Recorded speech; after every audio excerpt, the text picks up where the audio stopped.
চলুন আজ আমরা বাংলা রূপকথার এক অসাধারণ জগতে ডুব দেই। এই গল্পটা এক রাজপুত্রের, যার বুদ্ধি, জাদু আর এক মারাত্মক পাশা খেলার বাজিকে ঘিরে। আসুন এই জাদুকরী পাশা খেলার রহস্যটা আজ ভেদ করা যাক। গল্পের শুরুটা হয় সাত বোনের এই অদ্ভুত আহ্বান দিয়ে। পাশা খেলিয়া যে হারাইবে সাত বনে মালা দিব, মানে পাশা খেলায় যে হারবে তাকে তারা মালা পরাবে। শুনতে তো বেশ পুরস্কারের মতোই লাগছে, তাই না? কিন্তু এর পেছনেই লুকিয়ে আছে এক গভীর রহস্য। আর এই চ্যালেঞ্জটা নিলেন এক সাহসী রাজপুত্র, কিন্তু তিনি তখনও জানতেন না এই আপাতদৃষ্টিতে সহজ খেলার পেছনে কি ভয়ঙ্কর এক ষড়যন্ত্র লুকিয়ে আছে। তো রাজপুত্র খেলতে বসলেন, আর সাথে সাথেই একটা বড় ধাক্কা। আরে, এ তো তার নিজেরই জাদুর পাশা, এটা এখানে এলো কি করে? এখান থেকে কিন্তু খটকাটা লাগা শুরু হলো, যে খেলাটা আসলে সাজানো। তাহলে সাত বোনেরা জিতছিল কিভাবে? কোনো মন্ত্র দিয়ে? না, আসল কারণটা ছিল খুবই সাধারণ কিন্তু ভয়ঙ্কর চালাকির। পর্দার আড়ালে ছিল এক ছোট্ট ইঁদুর, যে কিনা চুপি চুপি এসে পাশার দান পাল্টে দিচ্ছিল আর রাজপুত্রকে প্রতি চালে হারিয়ে দিচ্ছিল। আর এই চালাকির কারণেই রাজপুত্র তার সবচেয়ে মূল্যবান সম্পদটা হেরে বসলেন, তার সেই জাদুকরী উড়ন্ত ঘোড়া পক্ষীরাজ।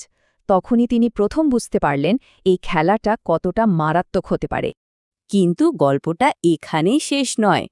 এরপর যা হলো সেটা রীতিমতো শিউরে ওঠার মতো। ওই সাত বোন মিলে পক্ষীরাজ ঘোড়াটাকে গড়াসে গড়াসে খেয়ে ফেলল। ভাবা যায়? তখনই তাদের আসল পরিচয়টা বেরিয়ে এলো, ওরা সাধারণ নারী নয়, ওরা রাক্ষসী। আর ঠিক এই মুহূর্তে থেকেই গল্পের মোড় ঘুরে যায়, কারণ এখন আর এটা শুধু জাদুর কাছে হেরে যাওয়ার গল্প নয়, বরং বুদ্ধি দিয়ে একটা বড় প্রতারণাকে হারানোর গল্প। রাজপুত্রের সবচেয়ে বড় অস্ত্র কী ছিল জানেন? তার পর্যবেক্ষণ ক্ষমতা। তিনি ঠিকই ধরে ফেললেন যে তিনি কোনো জাদুর কাছে হারেননি, হেরেছেন একটা ছোট্ট চালাকির কাছে। আর যেই না তিনি এই রহস্যটা ভেদ করলেন, খেলার পুরো ছকটাই যেন পাল্টে গেল। এইবার চাল দেওয়ার পালা রাজপুত্রের, আর তিনি এমন একটা বুদ্ধি বের করলেন যা কেউ কল্পনাও করতে পারেনি। তো পরের দিন রাজপুত্র আবার এলেন খেলতে, কিন্তু এবার তিনি একা নন, সাথে করে নিয়ে এলেন একটা ছোট্ট বিড়ালের ছানা। ব্যাপারটা বেশ মজার, তাই না? এত বড় একটা জাদুকরী সমস্যার সমাধান কিনা একটা সাধারণ বিড়ালথানা। এই ছোট্ট একটা বিড়ালছানাই কিন্তু পুরো খেলার চাল পাল্টে দিল। দেখুন, প্রথম খেলায় রাজপুত্র একা লড়ছিলেন ওই সাত বোন আর তাদের চালাক ইঁদুরের বিরুদ্ধে। আর দ্বিতীয় খেলায় রাজপুত্রের দলে যোগ হলো একটা বিড়াল, আর ব্যাস, ওই বোনদের জেতার মূল অস্ত্রটাই অকেজো হয়ে গেল।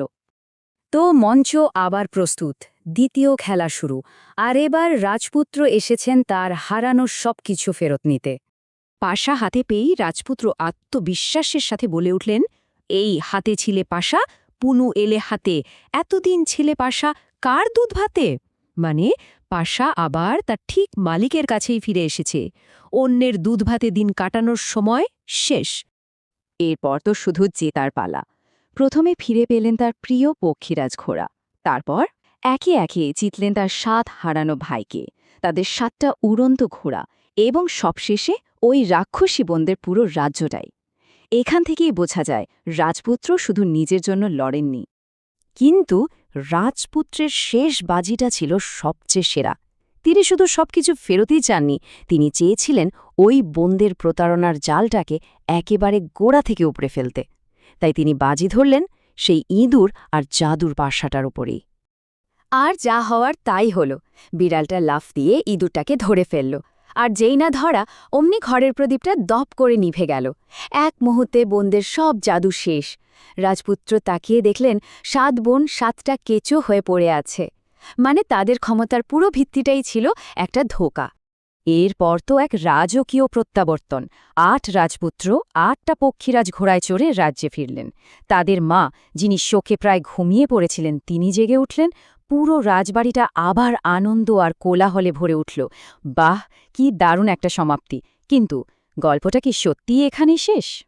ঠিক যখনই মনে হচ্ছে যে সব কিছু মিলে গেছে, তখনই গল্পে এমন কিছু অদ্ভুত ঘটনা ঘটতে শুরু করে যার কোনো ব্যাখ্যা নেই। যেমন ধরুন, হঠাৎ করে অন্য দেশ থেকে এক হারিয়ে যাওয়া রাজা এসে হাজির হলেন। রাজবাড়ির সোনার ডালিম গাছে একসাথে হাজারটা ফুল ফুটে উঠল। আবার কোনো কারণ ছাড়াই উঠোনের বিশাল তালগাছটা দুম করে ভেঙে পড়ল। এই ঘটনাগুলোর সাথে আগের গল্পের তো কোনো মিল খুঁজে পাওয়া যাচ্ছে না, তাই না? তাহলে এই শেষটা আমাদের কি বলছে? এটা কি নিছকই একটা সুখী সমাপ্তি, নাকি এটা একটা ইঙ্গিত যে রূপকথার জগতে কোনো গল্পই আসলে শেষ হয় না, বরং একটার শেষ থেকে আরেকটার শুরু হয়? এই অদ্ভুত ঘটনাগুলো হয়তো অন্য কোনো গল্পের বীজ বুনে দিয়ে গেল, যা আমাদের কল্পনার জন্যেই ছেড়ে দেওয়া হয়েছে।